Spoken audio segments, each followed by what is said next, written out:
Hello दोस्तों, स्वागत है आपका इस वीडियो में। तो फाइनली यहाँ पे जुजुत्सु काइसेन का न्यू एपिसोड आ चुका है, सीजन 3 का एपिसोड नंबर 7। और यहाँ पे हमें एपिसोड की शुरुआत में एक लड़की का सीन दिखाया जाता है और उसके पास यहाँ पे केंजाकू होता है। वो माफी मांगता है और यार ये लड़की कंफ्यूज होती है। वो सोचती है कि यहाँ पे चल क्या रहा है। तो केंजाकू से बताता है कि इस स्पॉट को चूज किया गया है एक किलिंग गेम के लिए। अब यार ये लड़की सोचती है कि क्या किलिंग गेम, क्या तुम मेरे घर के थोड़ा दूर कर सकते हो ये चीज। तो गेटो यहाँ पे आई एम सॉरी केंजाकू यहाँ पे हंसने लग जाता है। वो कहते हैं कि यहाँ पे पास में ही एक काफी पुरानी एग्जीक्यूशन साइट है, तो ये जगह उस बैरियर का सेंटर है, ठीक है। और इसका रेडियस तकरीबन 5-6 किलोमीटर का होगा। तो यहाँ पे वो उसको एक कंडीशन देता है। वो यही कहता है कि अगर तुम चाहो तो जब तुम जाओगी ना तो तुम इस बैरियर से बाहर हो सकती हो, फिर तुम्हें इस गेम में पार्टिसिपेट नहीं करना पड़ेगा। तो तुम बताओ क्या चाहती हो तुम।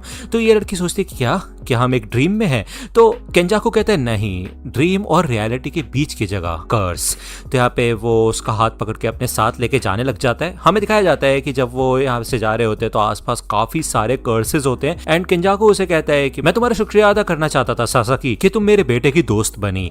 अब यार वो सोचती है कि क्या बोल रहा है आदमी, लेकिन तभी वो यहाँ पे होश में आती है। उसका एक दोस्त उसको देख लेता है और ये दोनों यहाँ पे साथ जाते हैं और देखते हैं कि यहाँ पे काफी बड़ा एक बैरियर बना होता है ब्लैक कलर का सेंडाई कॉलोनी के अंदर। ये बंदा यही कहता है कि ये जरूर उस लंबे बालों वाले ने किया है। तो यार सासाकी कहती क्या तुमने भी उस लंबे बालों वाले आदमी को देखा था जो अपने बेटे के बारे में बात कर रहा था। तो ये बंदा कहते हैं नहीं उसके बारे में मुझे नहीं पता।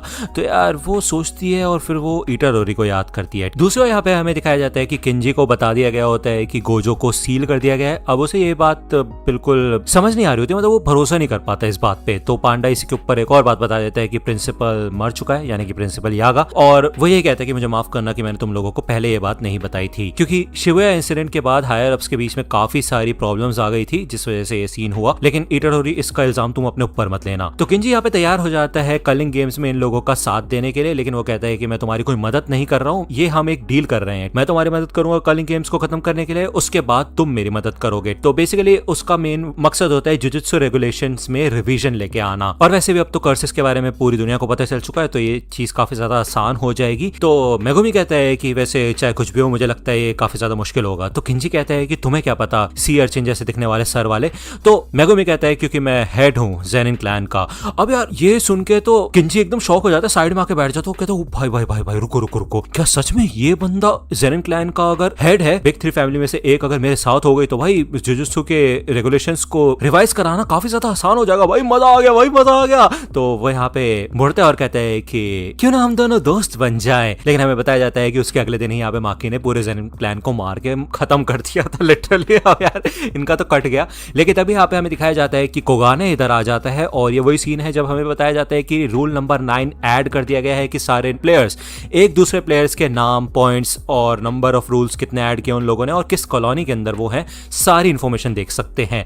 अब यार ये जो कोगाने होता है ना, ये यूजी से अटैच्ड होता है। अब यार आपको पता होगा यूजी अभी तक किसी भी बैरियर के अंदर गया नहीं है, मतलब उसने अभी तक कलिंग गेम्स को ऑफिशियली ज्वाइन नहीं किया है। तो ऐसा कैसे हो सकता है, ये कहां से आ गया है। तो यार ये लोग यहाँ पे एक तरीके से थोड़ा बहुत दिमाग लगाने की कोशिश करते हैं कि मे बी सुकुना ने केंजाकू के साथ पहले कोई कॉन्ट्रैक्ट किया होगा, कोई डील की होगी जिस वजह से यहाँ पे वो उसके साथ अटैच था और बिना किसी बैरियर के अंदर जाए ही यूजी कलिंग गेम्स का पार्ट बन चुका है। और शायद यही पर्पस था इस गेम को शुरू करने का। कोगाने को यहाँ पे कहा जाता है प्लेयर्स की लिस्ट दिखाने के लिए, तो ये लोग यहाँ पे प्लेयर्स की इन्फॉर्मेशन देखना शुरू कर देते हैं। और फाइनली ये उस बंदे को ढूंढ लेते हैं जिसने 9th रूल ऐड किया है। उसने तकरीबन 40 लोगों को मार दिया होगा इतने पॉइंट्स इकट्ठा करने के लिए। इसका मतलब ये है कि वो भी एंशिएंट होगा और काफी ज्यादा एक्सपीरियंस्ड है। अब यार ये लोग सोचते हैं कि यार सारे उन प्लेयर्स की इन्फॉर्मेशन दिखाई जाए जिसके पॉइंट्स 100 से ऊपर है। कोगाने कहता है कि मैं यूजी के साथ अटैच्ड हूं, मैं तुम्हारी बात नहीं मान सकता। तो यूजी कहता है अरे ठीक है यार, जो ये बोल रहा है वो करो। मेगुमी यही सोचता है कि जो पास्ट वाले सॉर्सरर्स है जो इनकारनेटेड हो चुके हैं उनका भी कोई ना कोई कॉन्ट्रैक्ट है केंजाकू के साथ, और कुछ मासूम लोग हैं जैसे सुमिकी जो कि जबरदस्ती इस गेम में पार्ट ले रहे हैं। अब यार काशिमो जैसे लोग हैं जो कि ऐसे ही पास्ट सॉर्सरर्स है। अब यहाँ पे लिस्ट आ चुकी होती है। काशिमो के अलावा एक और बंदा होता है जिसके 100 से पॉइंट ज्यादा होते हैं। अब इनका ये पर्पस होता है कि यार ये इस दूसरे बंदे को हरा देंगे और उसके बाद एक ऐसा रूल ऐड करवाएंगे 100 पॉइंट से जिससे कि इस गेम से निकलना आसान हो जाएगा। हम जो रूल नंबर 8 है ना उसको मैनिपुलेट करना शुरू करेंगे। अब आपको पता होगा यार 19 दिन बाद अगर प्लेयर के पॉइंट्स में कोई भी चेंज नहीं आता है तो उसकी टेक्निक उससे छीन ली जाएगी और वो अपनी जान से हाथ धो बैठेगा। तो हम इस रूल का फायदा उठाएंगे। हम एक ऐसा रूल ऐड करेंगे कि हम अपने पॉइंट्स दूसरे प्लेयर्स को ट्रांसफर कर सके जिस वजह से बिना किसी को जान से मारे हम पॉइंट्स को फेरबदल कर सकते हैं, एक दूसरे के पास ट्रांसफर कर सकते हैं, जिससे कि कोई भी नहीं मरेगा 19 दिन बाद। तो ये काफी कमाल की टेक्निक है। इवन अगर इनके पास और थोड़े पॉइंट्स होते हैं तो हम एक ऐसा रूल ऐड करेंगे जिससे कि प्लेयर्स कलिंग गेम को छोड़ के जा सके। लेकिन अब आपको याद होगा एक ऐसा भी रूल था कि कोई भी बंदा ऐसा रूल ऐड नहीं कर सकता है जिससे कि कलिंग गेम्स खत्म हो जाए। तो यार मेगुमी कहते हैं हाँ तुमने बिल्कुल सही कहा, लेकिन हम ऐसा करेंगे कि एक कंडीशन लगाएंगे कि हमारे बदले कोई और नॉन प्लेयर हमारी जगह ले ले कलिंग गेम्स में, जिस वजह से ये गेम कभी खत्म नहीं होगा और उससे हम शांति से इस गेम से बच के बाहर निकल सकते हैं, यानी कि सुमिकी को बाहर निकाल सकते हैं, ठीक है ना। अब यार आपको पता होगा टेंगन ने इन लोगों को बताया था एंजल के बारे में, जो कि प्रिजन रैम के सील को तोड़ सकती है। अब यार इन लोगों का मिशन होता है कि वो उसको ढूंढना शुरू करेंगे, ये लिस्ट को चेक करना शुरू करते हैं, लेकिन एंजल का असली नाम इनको नहीं मिल रहा होता है। पांडा कहता है कि यार हो सकता है कि उसका कोई और नाम है, जैसे सुकुना का नाम नहीं है इस लिस्ट में, है ना, क्योंकि यूजी है उस नाम से। टेंगन ने कहा था कि एंजल टोक्यो की कॉलोनी नंबर 2 के अंदर है। तो ये लोग यहाँ पे स्प्लिट होने के बारे में बात करते हैं कि कैसे ये 2 ग्रुप्स में जाएंगे, और किंजी यहाँ पे काशिमा का सामना करेगा क्योंकि वो काफी ज्यादा ताकतवर है, और यूजी और मेगुमी एक साथ जाएंगे। हाकारी यहाँ पे बैरियर के बाहर रहेगी क्योंकि ऑब्वियसली बात है योकोत्सु ने अभी तक इन लोगों को कांटेक्ट नहीं किया है। इसका मतलब यह है कि बैरियर के अंदर फोन्स नहीं चल रहे होंगे, तो हमें कोई बाहर भी चाहिए जो कि सिचुएशन का ध्यान रख सके। और वही दूसरी ओर यहाँ पे पांडा की नाक तेज है, इस वजह से वो यहाँ पे एंजल को ढूंढने में मदद करेगा, ठीक है। अब भले यहाँ पे यूजी को थोड़ी प्रॉब्लम होती है क्योंकि यार आपको पता है सुकुनो का कुछ मोटिव है मेगुमी को लेके, तो वो चाहता है कि ये दोनों अलग अलग रहें, लेकिन मेगुमी कहता है कि तुम ये सारी बातें लेके मत बैठो। तो फाइनली हमें दिखाया जाता है कि ये लोग निकल जाते हैं अपने अपने एरियाज में जाने के लिए। दोनों ही अलग अलग एरियाज में जा रही होती है टीम। हमें यहाँ पे बैरियर के अंदर का सीन दिखाया जाता है। इधर एक बंदा और एक लड़की होती है, ये लड़की के बालों में कुछ एबिलिटीज होती है, भाई बूस्टर टाइप लगे होते हैं इस लड़की के बालों में, और ये तैयार हो जाती है, कूद जाती है बिल्डिंग से लिटरली। दूसरी ओर हमें यूजी और मेगुमी का सीन दिखाया जाता है। ये लोग इस बैरियर के पास आ जाते हैं एंड मेगुमी यही बताता है कि ये काफी तगड़े चांसेस है कि हिगुरुमा और काशिमो दोनों के दोनों पास्ट सॉर्सर्स है। अब हिगुरुमा कौन है? वही वो बंदा जिसके 100 पॉइंट्स ऊपर है दूसरा, ठीक है ना। अब ये लोग यहाँ पे फाइनली पहुंच जाते हैं। मेगुमी जैसे इस दरबार को खटखटाता है तो उसका कोगाने भी यहाँ पे सामने निकल के आ जाता है और उसे कंडीशंस वगैरह बताता है, तो मेगुमी यहाँ पे एक्सेप्ट कर लेता है, जिसके बाद वो भी इस गेम का एक प्लेयर बन जाता है।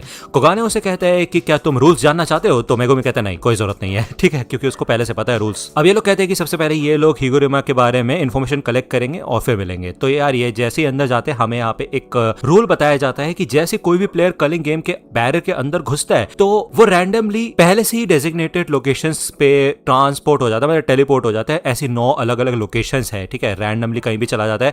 और ये चीज यहाँ पे कलिंग गेम के रूल्स में इन लोगों को नहीं बताई गई थी। यहाँ पे सिग्नल कर देता है ये वाला लड़का और हमें दिखाया जाता है यूजी जब यहाँ से नीचे गिर रहा होता है तो ये लड़की उड़ती हुई आती है और यूजी के ऊपर अटैक कर देती है। हमें बताया जाता है कि ये लोग हैं न्यूबी हंटर्स और ये लोग यहाँ पे तैयार बैठे हुए थे ऐसे मौकों के लिए, क्योंकि जब ऊपर से बंदा गिर रहा होता है तो उसको कुछ पता नहीं होता, तो ये लोग आते साथ इसके ऊपर अटैक कर देते हैं। लेकिन ये लड़की जब यहाँ पे यूजी के ऊपर अटैक करती है ना तो इसको लगता है भाई कितना टफ है बंदा, ये कोई आम बंदा नहीं लग रहा। मतलब आमतौर पे जब मैं लोगों को उड़ते हुए अटैक करती हूँ तो उनके छितड़े उड़ जाते हैं। हमें दिखाया जाता है यूजी भाई कुछ फेंक के मारते हैं उस लड़की के ऊपर, लड़की नीचे गिर जाती है। वो सोचता है यार इससे तो हिगुरुमा के बारे में पूछना था। तो यहाँ पे हवावा नाम का एक बंदा आता है, कहता है तुमने मेरी औरत के साथ क्या किया, मतलब मेरी बंदी के साथ। तो यार यूजी कहता है ठीक है फिर इस बंदे से पूछ लूंगा। अब ये बंदा इधर खड़ा होता है, वो कहता है कि यार हान्यू की तो वाट लगा दी शायद उस बंदे ने, और मैंने जब उसे गिरते हुए देखा था ऐसा लग रहा है कि मैं उसको जानता हूँ, ये तो ईटर हो रही है। दूसरी बार हमें दिखाया जाता है मेगुमी के सामने एक लड़की पड़ी हुई होती है और मेगुमी ने उसकी वाट लगा दी होती है क्योंकि शायद उसने उसके ऊपर पहले अटैक किया होगा। मेगुमी ने इधर न्यू का इस्तेमाल करके आसमान से सर्वेलेंस किया था, आसपास देखा था कि यूजी किधर है, लेकिन 2 किलोमीटर के रेडियस में कहीं नहीं मिला वो उसको। तो इसका तो ये है कि ये दोनों ही अलग अलग जगह पे हैं, लेकिन इनका डेस्टिनेशन एक ही है, यानी कि इनको हिगुरुमा को ढूंढना है। अब यार वो इस लड़की से डील करता है, उससे पूछते हैं हिगुरुमा के बारे में। दूसरी बार यहाँ पे यूजी इस हवावा की वाट लगा रहा होता है। अब हवावा कहता है भाई इसकी फिजिकल ताकत कितनी कमाल की है, मतलब कितना टफ है, और इसके सर पे भाई पंखा लगा होता है, लिटरली घूम रहा होता है प्रोपेलर। यहाँ पे यूजी इससे लड़ने के लिए लोअर ग्राउंड पे जाना शुरू कर देता है और वो ये कहता है कि इससे इंडोर्स में लड़ना पड़ेगा। तभी यहाँ पे हवावा अंदर घुसता हुआ आता है और वो याद करता है कि कैसे उसने हानियों को धूल चटा दी थी उसको एक मुक्का मार के, ठीक है। तो यार इसके सर पे प्रोपेलर लगा हुआ है, सर फिर चाहे कितना भी टफ हो लेकिन वो सबसे ज्यादा नाजुक होता है, तो मैं इसका स्कल तोड़ सकता हूँ। यहाँ पे वो अपना मुक्का तैयार कर लेता है और हवावा के खोपड़े पे एक तगड़ा मुक्का लगा देता है, जिससे कि ये प्रोपेलर्स तो टूट ही जाते हैं। यहाँ पे हवावा की भी वाट लग जाती है। अब हवावा कहता है ओए तुम्हारा तो खुद का हाथ टूट गया, अब तो तुम गए।